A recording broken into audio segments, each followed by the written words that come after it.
January 8, 2024, Washougal, Washington. In the early hours of the morning, when the streets are empty and most lights are still off, a call came into 911 dispatch from a quiet residential neighborhood in Clark County.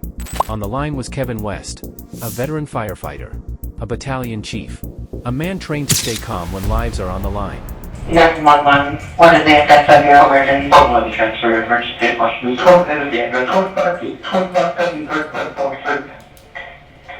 Repeat that, it's for verification. 1077 Street. What's the name? Please, sir. 921 330. And what's your first and last name? Kevin West. Tell me exactly what happened. She's having a seizure right now. She never had one. Okay, so you're already said, I'm gonna help you, we're gonna help you. Okay, Kevin, it sounds like you're just being really good care. I hear trust me, you're telling me exactly what happened. She won't be in bed. I have her on the floor and now on her side. Okay, are you with her now? Okay, no. Okay, I'm gonna go through some specific questions, bear with me, okay? Kevin, we're not going out. How old is she? 58. Is she awake? No, she's not. Is she breathing? Yes. Okay. Hold on, just one sec. Can you guys want to take her around? We have this thought. Is she pregnant? Okay, she been pregnant the past 4 weeks. No. Is she diabetic? No. She has no medical history. Is she an epileptic? No, she is not. Is your history stroke or lung tumor? No. Okay, has the drinking stopped yet? No. Okay, hold on 1 second. I'm going to fix that up here, and I'll line up exactly what to do now. I got her on the side, her is clear. You know what? She said be a little better person to take care of her. You were doing a really good job, and I'm required to read it, so just does me, okay? She's don't do anything, don't do CPR, don't let her down or put anything in her mouth, no dangerous, I guess away from her. Tell me immediately when she stops seizing. Okay, I'm locked.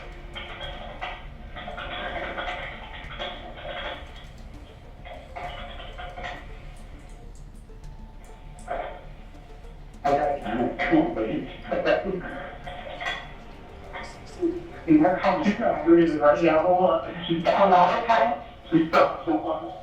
Hold on a second. Don't do CPR. I'm just checking on her right now. Okay, so there's really true that a lot of people don't believe when they're having a seizure. No, I know what seizures are. She's stuck. She stopped seizing? She had a headache for about 11 o'clock last night and she threw up. And I didn't think about it. Kevin, how often did she stop seizing? She would stop seizing right now. Okay, so we're going to check up her name together to make sure it's alright. When I check up, we watch her something tell me each time I check her in. Are you ready? So she's not breathing right now. Okay, let's go ahead and start CPR, okay? I'm starting right now. Okay, if there's anything with them, I'm going to get it down and tell me you have it.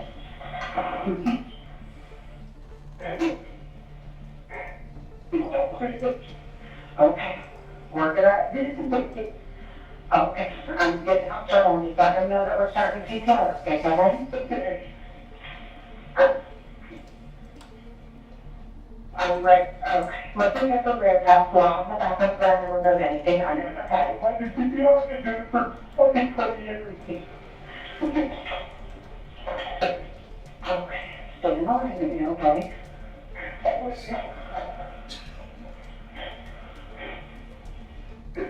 So we're going to do 2 breaths and 30 pumps, okay? I'm going to cut it out. I'm going to give you a starting. I don't need to do it. Okay, I want you to do 2 breaths and 30 pumps. Okay. Push your hand. We're going to get mouth to mouth. Push your hand on her forehead. I'm a paramedic. I was. I'm EMT. Okay. 1992. Alright, you are skilled and you know how to do this. Procedures, you want to do 2 breaths and 30 pumps. Okay. Kevin West told the dispatcher that his wife, Marcy West, 48 years old, was having a seizure. At first, it sounded like a medical emergency. The kind of call emergency services receive every day. But within minutes, the situation escalated.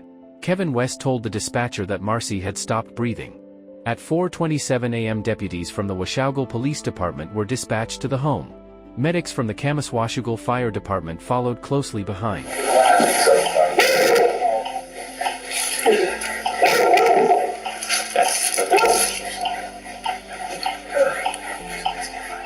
When first responders arrived at the residence, they found Marcy West unresponsive.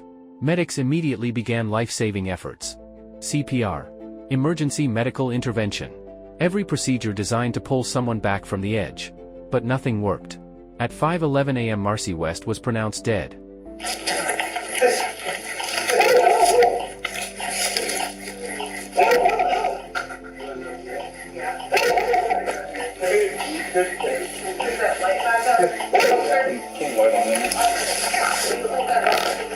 Inside the home she shared with her husband. In the beginning, there were no signs of forced entry. No obvious weapons. No immediate explanation that pointed to foul play.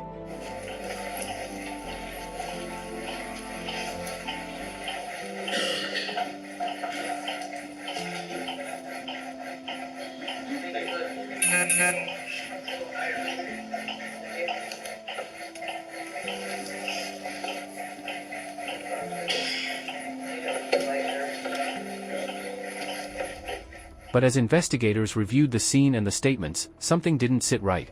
Because while Marcy West's life had ended, the questions surrounding her death were just starting.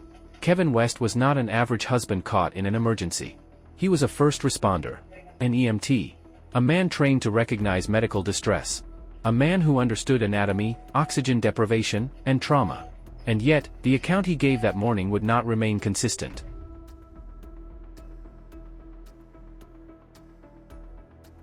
Was just watching everything unfold and ended up finding out that Marcy had passed, and that was very sad to hear. Some neighbors told investigators that Kevin and Marcy West's relationship had not been good. Those statements, combined with the examination report, helped clarify what had really happened. Undercover police in his driveway and bringing out items, I would assume, as evidence. In March, the medical examiner determined that Marcy West died from asphyxiation and trauma to her neck. Yeah, you're kind of just in shock. Like, is it really happening? Is this really happening? Especially in, Washougal, our neighborhood. It's quiet. It's terrible because of the kids. That's the last thing that you would think would happen. Usually you hear, crimes are from gangsters or something like that, but not somebody that goes around and tries to be a first responder. A quiet neighborhood, good families around here. It's kind of a shock. Being a firefighter, you put your life in their hands. Yeah, it's a real shock to hear that. So, yeah, that's what's shocking. Well, to hear a fireman has committed a crime and saves lives, usually, more than takes them.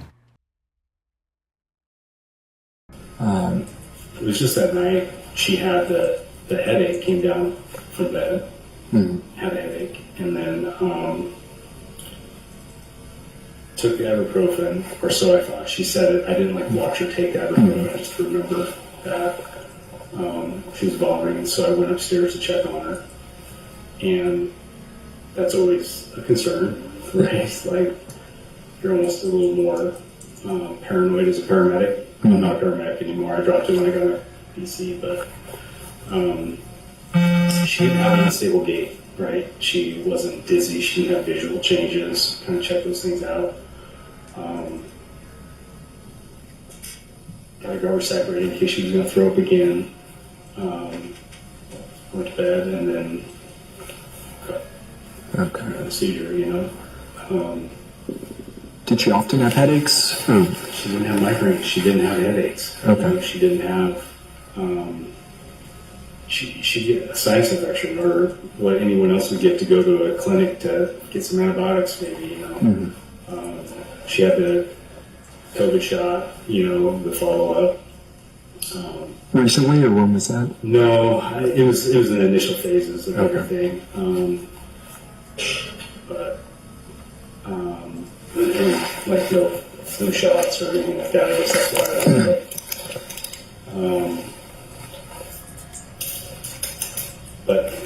she had nothing. She had nothing. We don't have narcotic painkillers in the house. We don't have, she had just, I don't know, man.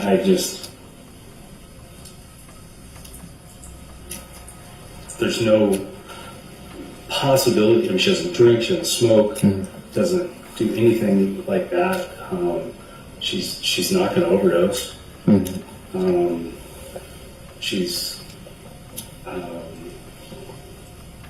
There's absolutely nothing that's going to show up in that toxicology report. I was shocked to find out it's 2 to 3 months. Oh, really? I had no idea it was 2 to 3 months to get a toxicology report. Sometimes we've seen it as long as like 6 months, depending on. But it seems like it ranges. And this is my first time experiencing this firsthand, so I just don't know. There's just a lot of new.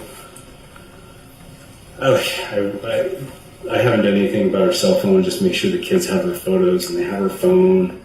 And I dropped into Verizon. They're like, "It's going to be an hour today. We won't be able to talk to you." And I was like, if I drop her plan, we come up paying the bills for the first time. She always did all that. So I'm like trying to gather so many things. Yeah. But anyway, just learning I need a pending death certificate, or what have you, just for a cell phone. Like I had no idea, right? I mean, there's so many things, but That makes sense. yeah. The chest pain previously when she was having that. Any other symptoms? It wasn't like something that I go, yeah, you're sick. I mean, we always have this sick, not sick, and she's got chest pain. And so, what is the nature? Is it sharp? Is it dull? Is it heavy? Is it travel anywhere? And it's just like, no, it's just kind of like, worse when you take a deep breath. And there was nothing to lead me to feel like, yeah, I need to call 911 or anything like that. But do you know if did she ever follow up with like primary care or anything like that? nothing with that. Okay. No, it was intermittent, but there wasn't. But like, I'm reaching for things because she didn't have a medical history that was a concern, And no epilepsy, no previous seizures. Previous seizures, nothing. Okay. Yeah. Family history. No. Her mom has had bouts with. Her mom's had a triple bypass in the last 2 years, but she's in her 70s. Her dad died of alcoholism. That's why she doesn't drink. Okay. Sure. Had she ever drank in the past or smoked in the past? Never smoked. Okay. No marijuana, no cigarettes, no recreational drugs of any kind. She would have like the Costco pre-done margarita, maybe one in the summer camping or something like that. But that was the extent of Marcy. Few and far between. Yeah. Okay. And then I guess going real quick back to the Chinese restaurant, anything like out of the ordinary? Did she get what she normally gets? Yeah, some yakisoba noodles and some corn or lemon chicken. Okay. That sort of thing. And I just got a couple of whatever, And any like discomfort after eating or anything like, man, this food tastes off today, and nothing like that? Nothing like that. No. Okay. No. And then how long was she throwing up that night? It was only like one major episode. I mean, I could hear her. Okay. And so, it was just that one time. She said I asked, did you feel a pop in your head? Because people go, I feel a pop. It's the worst headache I've ever had. And you're thinking of brain bleeds or something like that. She didn't say anything like that. I could see her walk. She didn't have unstable gait. No dizziness, no visual changes. It's like, got her in bed and she was tired, just wanted to go to bed. And it was just kind of normal. I was like, well, I could double up some garbage bags, set them on the floor.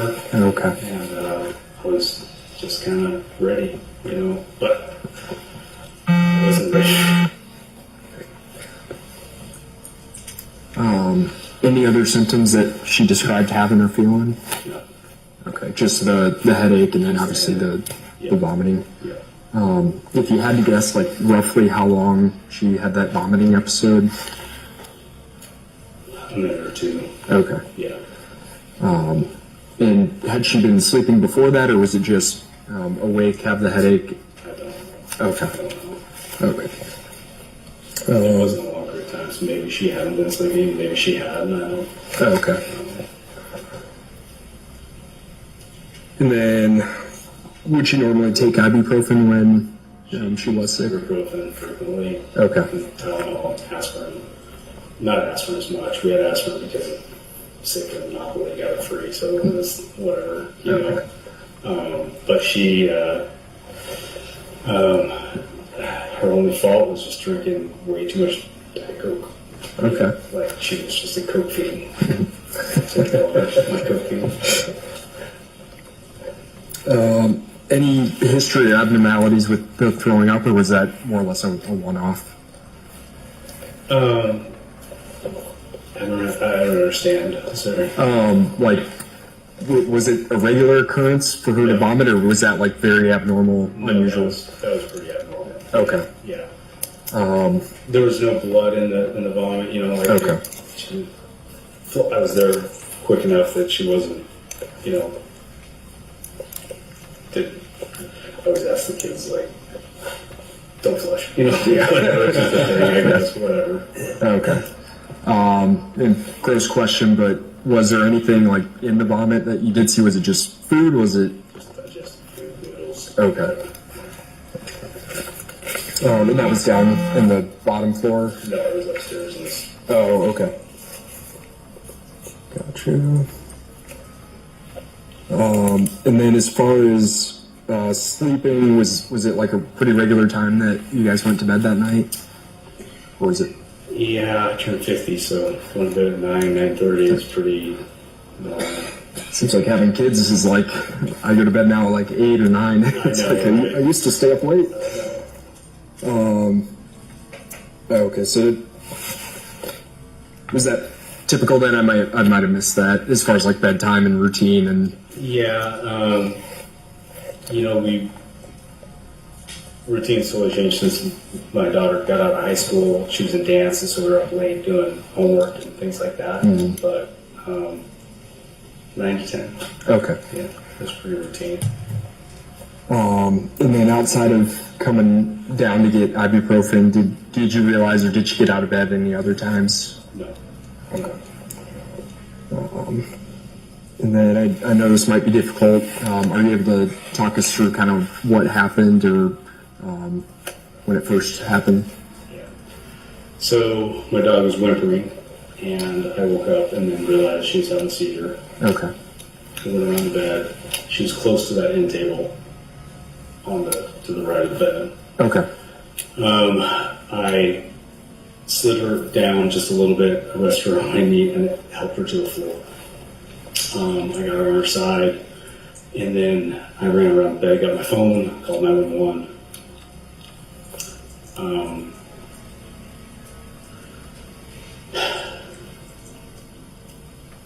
She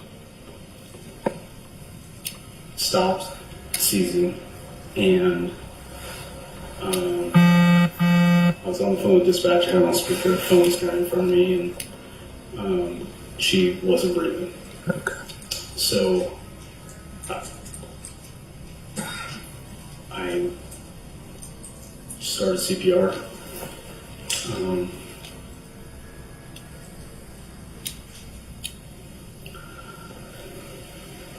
Did the CPR, and then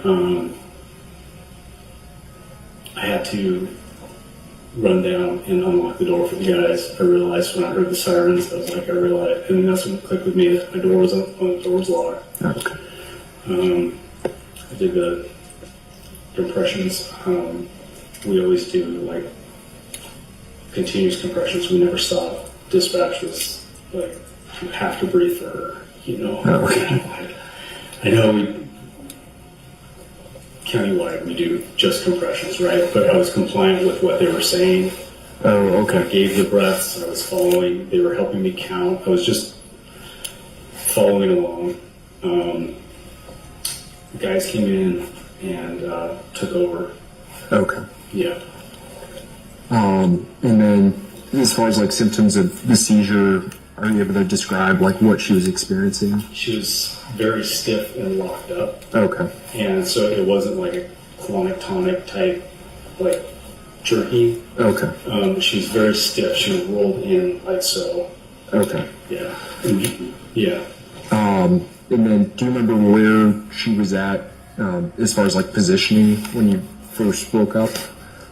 Yeah. So she was on her back near the edge of the bed. Okay. Near the we just had the table was like really close, kind of at the height of the bed, and so she was just right there. Okay. Like end table or? It's just that table next to the bed, like an end table. Okay. Right. Gotcha. Yeah. And then was she under the sheets, on top of the sheets? She was under the sheets in the comforter. Okay. Yeah. And then from there, move her to the floor. Anything unusual? You must have been on hundreds of cardiac arrests in your career. Anything like unusual or noteworthy from? It's just how like confident you are when you have your equipment, you have everything, and when you have nothing, you might as well not even be a paramedic. Like I just,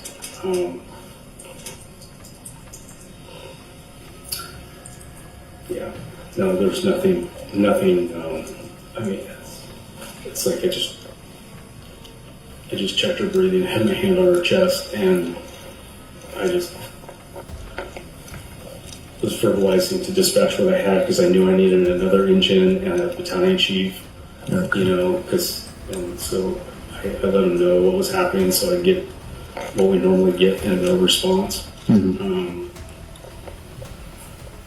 Yeah. Okay. After collecting all evidence and completing interviews, investigators arrested Kevin West. Detective Arvizo, I'm handing you what's been pre-marked as States Exhibit 44 and 45. Don't divulge the contents, but do you recognize those photographs? I do. And how do you recognize them? That's Kevin West's garage, the interior part of the garage. And in those photographs, can you see the area in which you were able to locate those Christmas cars that you previously mentioned? Yes. And are those photographs fair and accurate of how the garage was depicted on January 31st, 2024? Yes. Do they appear to be altered in any way? No. Your Honor, state moves to admit 44 and 45. No objection. 44 and 45 are admitted. And permission to publish, Your Honor. Granted.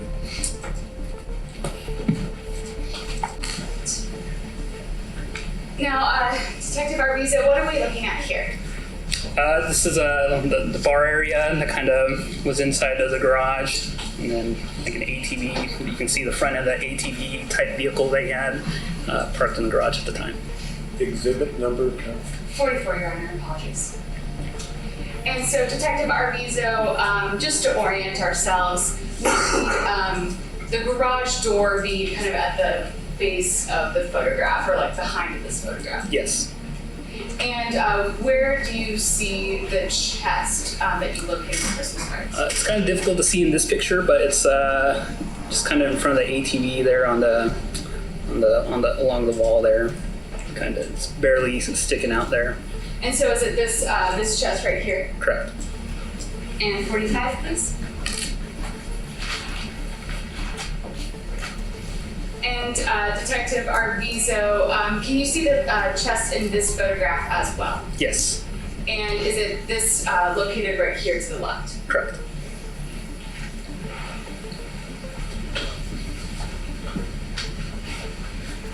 Detective Arvizo, would you have been wearing your body-worn camera when you conducted the search of the West residence on January 31st, 2024? Yes. And had you been trained on how to use that body-worn camera prior to January 31st, 2024? Yes. Did the body-worn camera appear to be functioning properly? Yes. did the body-worn camera, was it muted while you were conducting the search? Yes.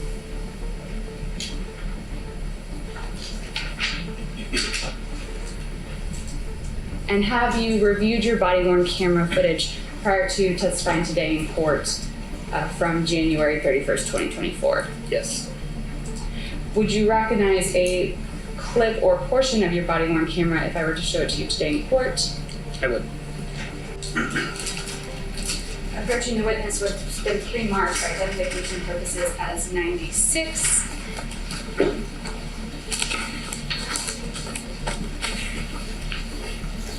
Detective Arvizo, did you review the contents of that USB prior to testifying in court today? I did.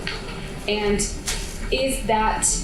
is what is contained on the USB a fair and accurate depiction of your body-worn camera, the segment in which you locate the Christmas cards? It is.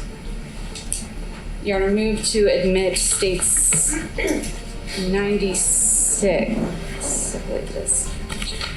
After no objection. 96 is admitted. Permission to publish, Your Honor. It's granted. Investigators then presented body camera footage showing the location where a letter was found.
Detective Arvizo, after you located those Christmas cards, what did you do next? I showed them to Detective Tellison, and ultimately they were provided to Detective Henschel. So those cards were seized as part of your investigation? Correct. Without divulging the contents of the cards, who did the cards appear to be written from? Kevin. And how were you able to determine that? They're signed with Kevin's name on them. Who were the cards addressed to? Cynthia.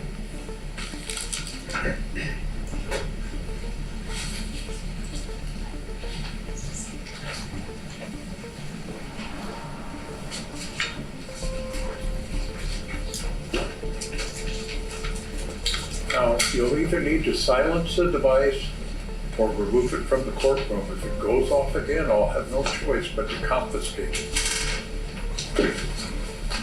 Showing opposing counsel what's been pre-marked for identification purposes as heated.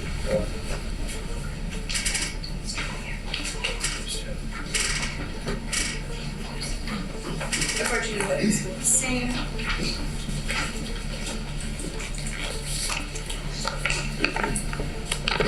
Now, Detective Arvizo, is that Clark County Sheriff's Office evidence sealing tape that you see at the top? It is. And why is that used? It's common standard practice to seal evidence in manila envelopes. Keep it in there, especially documents. And now, with regards to the label that's on that envelope, what are the contents that are contained within that envelope? Sorry, Counsel, what was the exhibit number? 84, I believe, Your Honor. Thank you. The description is Christmas cards on the evidence label. And now would you please open the seal?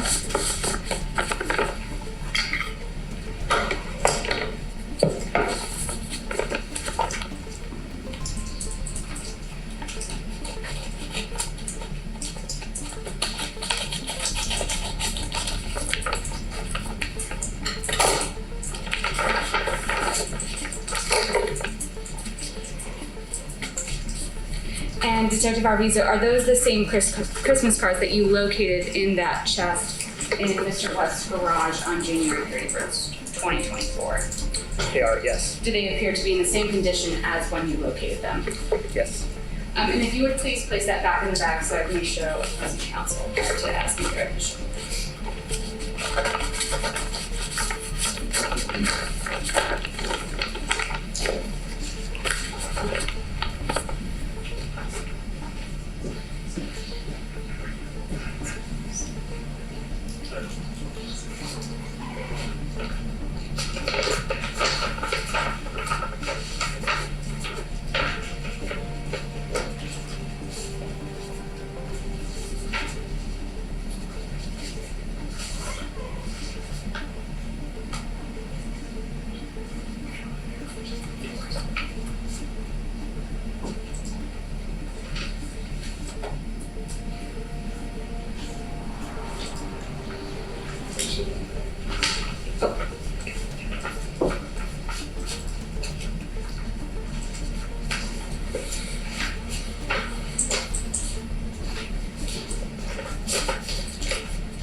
State moves to admit Exhibit 84 to Christmas cards.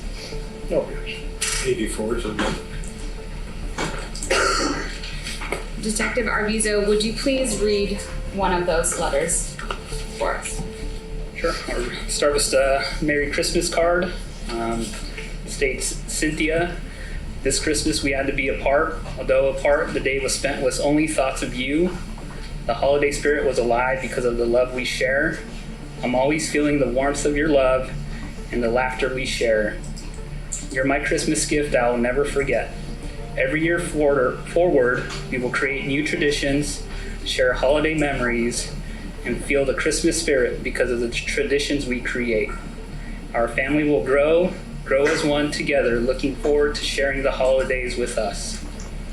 From the Christmas tree, the food we prepare, the home we make, to the decorations we display, our love will be present everywhere. Next year, 2024, will be our year. We will be together celebrating every day with love and understanding of what it means for you and I to be together. Our story will ring in the new year, loud for all to hear. I love you, Cynthia. Love forever and always, Kevin. Then the printed part of the card is everything about this Christmas wish comes from the heart, the warmth, the gratitude, the love, because it's for you, and written below, ho, ho, ho. Thank you. And would you please read the other card?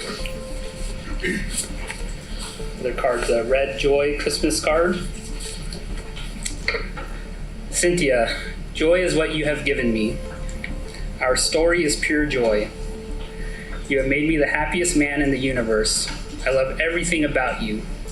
There have been so many special memories we have shared in such a short period of time. Just imagine what memories we will create having each other every day. You and I were seamlessly created for each other. I want you more and more every day. I love you more and more every day. You and I began with one look, followed by a dance. That single dance was so special and represents how we will dance through life together, step for step and hand in hand. Cynthia, thank you for loving me. I will never take you, our story, or our love for granted. Love forever and always, Kevin. And written again is ho ho ho, and printed on the card is hope this adds a special sparkle to your holidays. And below that, it's handwritten, Merry Christmas, Cynthia. I love you with all my heart and soul. Yours for eternity, Kevin.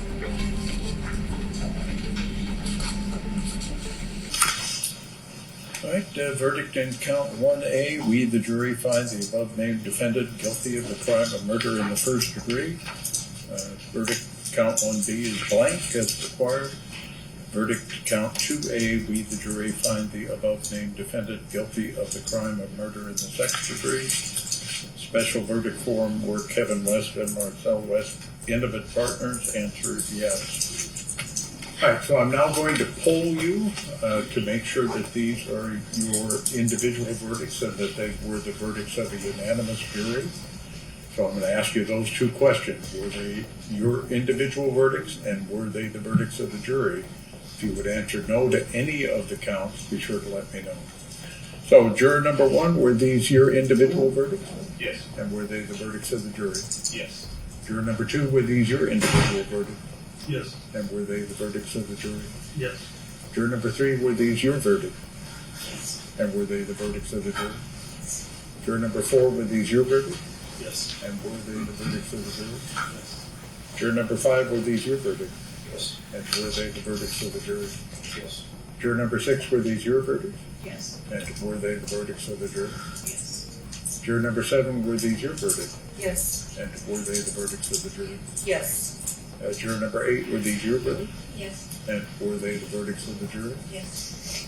Juror number 9, were these your verdicts? Yes. And were they the verdicts of the jury? Yes. Juror number 10, were these your verdicts? Yes. And were they the verdicts of the jury? Yes. Juror number 11, were these your verdicts? Yes. And were they the verdicts of the jury? Yes. And juror number 12, were these your verdicts? Yes. And were they the verdicts of the jury? Yes. Jury's been polled and found to be unanimous, and the verdict forms are signed and dated in proper form, so they'll be filed with the clerk. Ladies and gentlemen, I want to thank you for your assistance in this case. We could not have a functioning jury system if citizens such as yourself weren't willing to take time out of your schedule to make these very important decisions for us. We know it's sometimes an inconvenience, and we do appreciate it. You're now released from the obligation that you not discuss the case. You're free to discuss it with whoever you like. In a couple of minutes, I'll be off the bench and stop by the jury room to see if any of you have questions or wish to make comments, and sometimes the attorneys do that as well. The flip side of that is that you are not required to discuss this case with anyone, and if I come to the jury room and find that not one of you wanted to spend one additional second there, I won't be offended in the least. In either event, you're discharged. Thank you again for your service.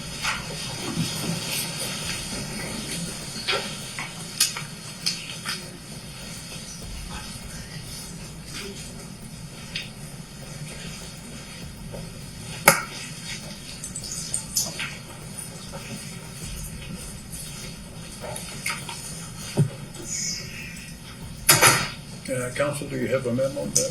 I do, Your Honor. The defendant will be remanded into custody without bail until sentencing. And for sentencing,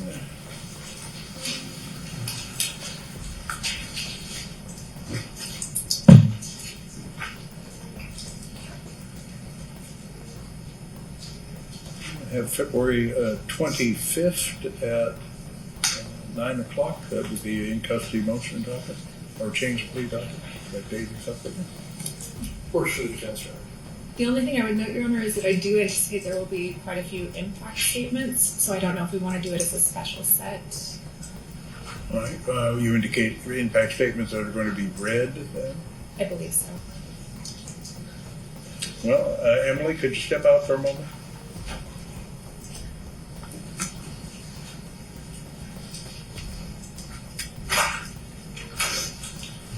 We have about an hour that we can devote to the sentencing towards the end of February. For the end of February, I'll go take a look.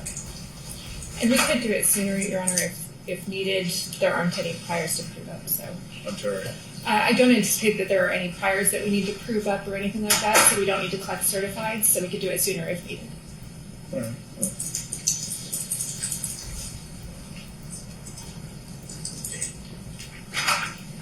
We could do Friday, February 27th at 9 a.m. We have all morning.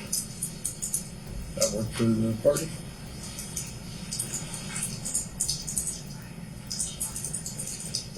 Can we do it a little later in the morning, like around 10 or 11, something like that? That would be fine. We have all morning. Okay, because I've got a 9 o'clock, but that's fine. 10 o'clock then? All right, February 27th then at 10 o'clock for sentencing.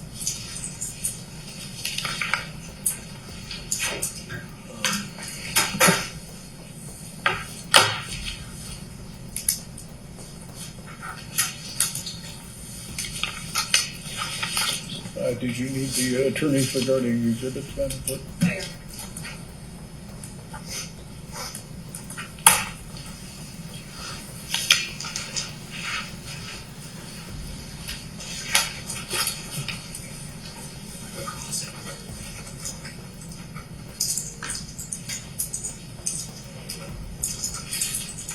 All right, if there's nothing further, counsel, we're in recess. Thank you.